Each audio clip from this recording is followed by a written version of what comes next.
Olá, bom dia a todos. Que bom podermos estar aqui mais esta manhã para refletirmos juntos sobre a obra de Rossandro Klingen, Eu Escolho Ser Feliz. E essa manhã nós temos um capítulo, que, como todos os outros, nos faz refletir sobre nosso papel social. E a pergunta que Rossandro nos traz nessa provocação é se é impossível ser feliz e sozinho. E essa ideia de solidão, ela é uma ideia que ela é tão constante na sociedade, né? As pessoas têm tanto medo de estarem sozinhas, que algumas pessoas até preferem viver relacionamentos complicados, alguns até abusivos, mas do que estarem sós, porque não conseguem essa ideia de solidão. Existe, parece que, uma espécie de pressão social, né, para que as pessoas estejam sempre juntas e, ao mesmo tempo, que elas estejam sempre felizes, como se essas coisas tivessem que andar sempre de mãos dadas. E a gente acaba tendo sempre aquela visão assim um pouco é, deturpada daquela pessoa que opta, por exemplo, em morar sozinho, o que tem sido até relativamente bastante frequente nas grandes cidades. Tanto é só a gente pegar e classificar os jornais para a gente ver a quantidade de apartamentos de um quarto, né, para alugar, para vender, e isso reflete um comportamento de muitas pessoas que optam em seguirem as suas vidas, as suas trajetórias, sem necessariamente pensarem na constituição daquela família que a gente chama de, entre aspas, tradicional, que você tenha vários membros ali, né? Muitas pessoas hoje querem se realizar no âmbito profissional, em outras questões, e não necessariamente priorizando naquela formação, né, de uma família. Mas aí o que o Rossandro traz para a gente hoje é o seguinte, que nada na vida deve ser encarado sob uma ótica extremista. A gente não deve achar assim que todo mundo tem que ter uma família, ou então todo mundo que mora sozinho é infeliz, ou então todo mundo. Não existe isso. As realidades são múltiplas, nós somos muito distintos, nós temos questões profundas que nos fazem ter escolhas, né? Nossos gostos, nossas aptidões, nós somos diversos. E nós, enquanto seres humanos, precisamos conviver uns com os outros para aprendermos cada vez mais com essa diversidade. E aí, Rossandro traz algo muito bacana nesse capítulo, que ele coloca assim, ó, a vida tem muitas possibilidades e há diversas maneiras possíveis de se viver a própria vida. Mas, sem sombra de dúvida, todas as pesquisas sobre comportamento humano mostram um componente que é assim fundamental no ser humano. Ele é um ser gregário, né? Então, em outras palavras, nós somos o que somos porque nós temos essa capacidade de viver em comunidade. E se existe algo que nos faz sofrer realmente, é quando nós nos afastamos da comunidade, nos ausentando do coletivo e do social. E aí isso é bem interessante, porque a gente começou falando das pessoas que optam por morar sozinho. Mas o fato de um indivíduo optar por morar sozinho não quer dizer que ele é uma pessoa solitária, porque ele tem grupos de amigos, né? E é cada vez mais frequente nas grandes cidades as pessoas buscarem grupos, né? A gente brinca assim, as tribos, as diversas tribos que existem, onde elas vão se enquadrar. E existem muitas tribos. Tem as tribos dos nerds, tem as tribos dos workaholics, tem as tribos das pessoas que gostam de se reunir para tomar um vinho, tem as tribos das pessoas que gostam de pintar cabelo, tem tribo de todo tipo. E aí você vai e se encontra ali naquela tribo. Né? Eu, particularmente, depois de muitos anos, eu estou numa tribo que é um grupo de livro, de discussão de livros. Então, a gente se reúne uma vez por mês para a gente discutir uma obra literária. E a gente conversa sobre aquela obra. Nem sempre dá certo, às vezes está todo mundo com a agenda enrolada, a coisa não funciona. Para mim, mais não funciona do que funciona. Mas eu acho que no presencial funcionava mais. Essa coisa do online, né? Eu confesso para vocês que chega um ponto que ela fica um pouco cansativa. Mas ainda mais quando a gente trabalha muito no online, na nossa hora livre, eu acho que a gente não quer online, né? Mas ainda assim, era o meu momento, é o meu momento de troca do meu grupo, da minha tribo, porque nós somos assim. A gente quer essa troca, a gente quer se conhecer, a gente quer essa vida no coletivo. Mas Rossandro coloca aqui para a gente uma situação. Existem aquelas pessoas que optam realmente por uma vida solitária. E optam por uma vida solitária por questões as mais diversas, mas que muitas vezes está atrelada a decepções, traições, angústias e medo. Algumas pessoas falam assim: ah, eu tenho medo de me decepcionar. Ah, eu já sofri muito. Eu não quero que isso aconteça de novo. Ou então, ah, eu não confio em ninguém.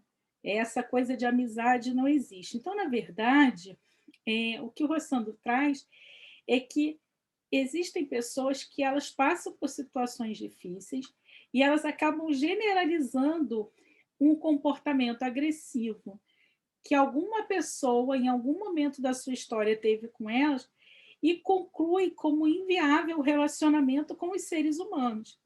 E aí ele cita um exemplo de uma amiga que diz assim, ó, que a amiga dele diz sempre assim, ó, quanto mais eu conheço os homens, mais eu admiro os animais. E aí ele diz que muita gente usa essa frase, né, sem perceber o sentido que realmente essa frase traz. Porque realmente, que bom que nós amemos os animais, que a gente possa oferecer amor, oferecer abrigo, mas é uma frase depressiva, porque na verdade, quando ela fala que quanto mais ela conhece os homens, mais ela, né, admira os animais, ela também está dizendo que ela não confia nela, né? Ela também está se referindo a ela, que é um ser humano e também está decepcionada consigo própria. Então, nós precisamos nos vincular, nós precisamos estar com os outros. Todavia, para que nós estejamos com os outros, nós precisamos desenvolver a consciência de que, assim como nós, as outras pessoas também falham. Elas também agridem, elas também machucam, elas também disputam espaço. Porque, gente, isso é a vida. Cada um está buscando se encontrar. Então, uma vez eu li uma frase na rede social que é a coisa assim, é muito verdadeira, que dizia assim que até mesmo as melhores pessoas do mundo, né, já magoaram alguém, porque nem sempre a gente vai ter aquele comportamento, aquela postura, aquele posicionamento que está de acordo com a visão do outro. Então, mesmo quando a gente quer acertar o tempo todo, na percepção do outro, isso não necessariamente é um acerto, porque a visão de mundo do outro é diferente, né?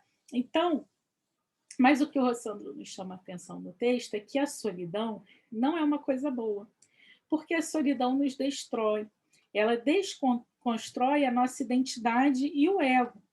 E aí ele faz uma analogia ao filme Náufrago, com Tom Hanks. Quem não assistiu, é um filme que vale a pena ver, um filme bem bacana. E em resumo, né, não vou dar o spoiler, mas assim, só porque se enquadra bem ao que o Rossandro traz no capítulo. Em resumo, é um homem que ele vai parar numa ilha, ele fica solitário ali naquela ilha, totalmente solitário. E ele é o único sobrevivente de um acidente aéreo. E aí ele fica lá naquela situação de estar tão sozinho que ele encontra perdida ali uma bola de vôlei. E da marca Wilson. E aí o que ele faz? Ele consegue desenhar meio que um rosto humano naquela bola. E ele passa boa parte do filme conversando com aquela bola, que ele chama de Senhor Wilson.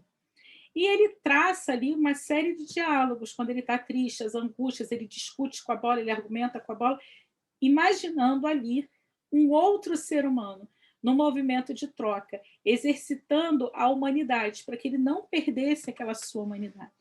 Então, quando faz esse comentário sobre o filme, né, Rossandro, desculpe, Rossandro coloca para a gente o seguinte: durante a trajetória mostrada no filme, o personagem desenvolve todo um relacionamento humano com a bola de vôlei.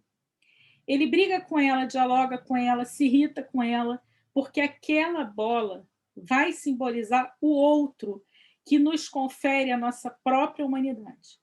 Então, o personagem finalmente consegue deixar a ilha, né, por meio de um bote improvisado, e aí nesse processo ele perde a bola. E quando ele perde a bola, ele cai em profunda depressão. Ele cai em profunda depressão. E aí, Rossandro, né, nos diz o seguinte, que essa depressão, esse sentimento ao perder a bola, reflete ali um pouco, né, essa ideia de que nós somos tão feitos para o amor que quando a gente não encontra ninguém para amar, a gente vai amar as coisas, a gente vai amar os objetos. Então, o conselho que Rossandro nos traz, né, a dica que ele nos traz nesse capítulo, é que a gente possa se permitir, para além do medo da decepção, para além do medo da traição, né, que a gente possa se permitir, para além das angústias, né, dessa vida, dessa relação com o outro, né, que a gente possa ser capaz de se vincular com os outros seres humanos, porque a solidão ela tem um custo que é muito alto. Então, há necessidade de momentos de solidão. Agora, por quê? Tem momentos que a gente precisa parar, a gente precisa refletir, a gente precisa da nossa própria companhia para a gente se entender, né? Porque às vezes a gente está vive tão ligado no 220, fazendo tantas coisas, que a gente não tem um momento assim para parar, respirar, se equilibrar. Então a gente precisa, né? Mas o que o Rossandro traz é que esse momento de solidão ele é positivo quando ele é uma coisa opcional. Por exemplo, quando eu digo assim, hoje eu quero ficar sozinho, hoje eu quero descansar, quero ficar comigo mesmo. Agora, quando isso, né, é uma coisa assim que acontece, né, devido à nossa incapacidade de convivência com o outro, isso já é uma coisa negativa. Então, a gente precisa sempre buscar trabalhar, né? E perceber o quão é importante, o quanto a gente ganha quando a gente é capaz de conviver com o outro.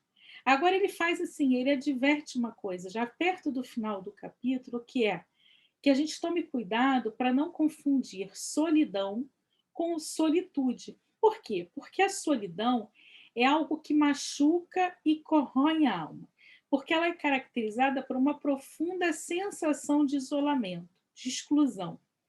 E assim, é uma coisa é, é muito ruim. Assim, a pessoa que é solitária, ela consegue se sentir solitária mesmo quando ela está cercada de muitas pessoas.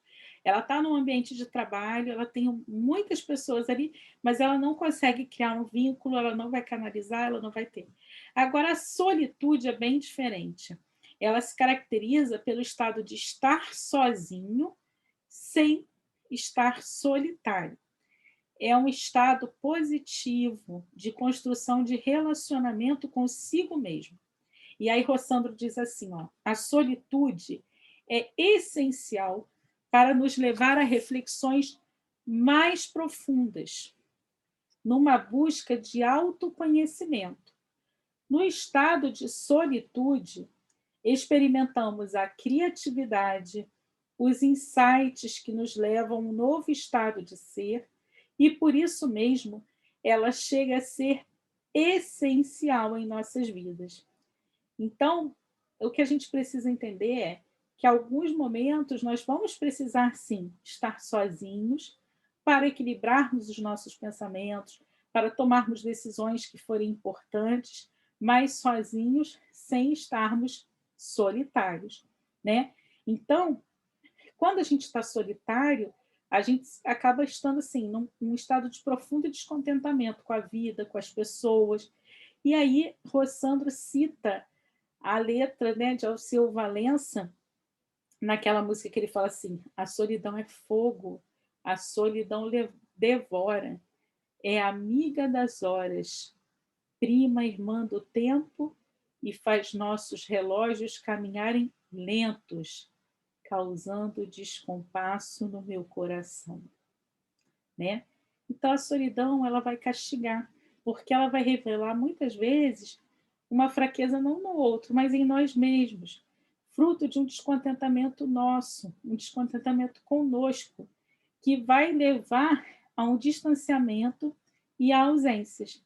Então, que a gente possa, né, trabalhar para que a gente consiga ter uma vida, né, em que nós nos permitamos esses momentos, né, de solitude, mas não de solidão. Qualquer que seja o caminho que a gente faça e que a gente se abra ao outro. Porque muitas vezes o que a gente acha que é um problema do outro é um problema nosso. E aí, para terminar, eu trouxe aqui um parágrafo do livro que eu falei para vocês que eu estou lendo, que foi até indicado pelo Rossandro, que é esse livro aqui, ó, Os Anjos Bons da Nossa Natureza. Esse livro é muito legal.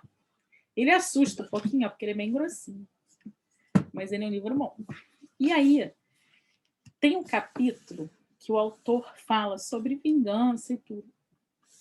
Mas tem uma parte em que ele faz uma analogia de como, às vezes, os mal-entendidos da vida nos levam a ter assim percepções equivocadas e respostas equivocadas.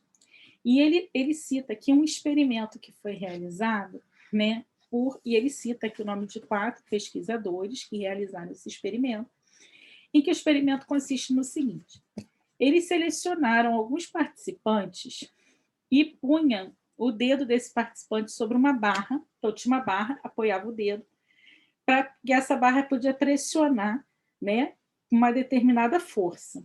Então, a instrução que foi dada era o seguinte, que a pessoa colocasse o dedo ali, e um segundo participante seria chamado para vir com o dedo aqui por cima, pressionar a mão para o outro por 3 segundos, com a mesma força que ele estava sentindo. Então, o segundo participante recebia a mesma orientação. E assim sucessivamente, os dois iam se revezando, ou seja, a força que ele sentisse que o primeiro apertou, ele ia apertar o dedo do segundo também. E aí, o que eles viram? Que depois de 8 rodadas, o segundo participante estava exercendo uma pressão em torno de 18 vezes maior do que aquela que ele usara na rodada inicial. A razão da espiral é a seguinte: as pessoas subestimam a força que aplicam na comparação com a que sentem, de modo que os participantes aumentavam a pressão em cerca de 40% em cada rodada. Em disputas no mundo real, o mal-entendido deriva não de uma ilusão do sentido do tato, mas de uma ilusão do senso moral. Mas, em ambos os casos, o resultado é a espiral de uma dolorosa escalada. Gente, esse experimento é fantástico, porque muitas vezes não é necessariamente o que o outro nos faz, mas é como nós percebemos o que o outro nos faz, como nós sentimos aquilo que o outro nos faz. O tanto de dor, o tanto. Então, muitas vezes, né, a gente tem que ser capaz de estar aberto, né, para que a gente possa entender que o outro vai errar, que o outro vai ter momentos de fraqueza, que o outro vai ter questões também, mas que nós precisamos estar sempre responsáveis por nossa vida e entender que o comportamento do outro não deve ser capaz de mudar a nossa atitude mental, o nosso equilíbrio e a nossa paz interior. A gente não pode mudar ninguém, mas a gente pode mudar a gente mesmo, o nosso comportamento e a forma como a gente percebe tudo o que acontece ao nosso redor. Talvez o segredo da felicidade não esteja, né, em vivermos no mundo perfeito, mas em buscarmos olhar para o que de bom e o que de produtivo já existe nesse mundo imperfeito em que a gente vive. E que a gente possa contribuir a cada dia para que a gente viva com mais leveza, com mais paz de espírito, não buscando a perfeição no outro, mas buscando no outro, né, o estar junto, a troca, o viver em coletividade e, por que não, o aprender juntos. Que possamos seguir numa caminhada de aprendizado coletiva, com erros, acertos, tropeços, derrapadas, mas um dia a gente chega lá. Muita paz para todo mundo, Uma boa quinta-feira, um bom final de semana. A gente se encontra aqui na próxima terça-feira para estudar um pouquinho mais o livro Eu Escolho Ser Feliz, de Rossandro Klingen. Muita paz para todos vocês.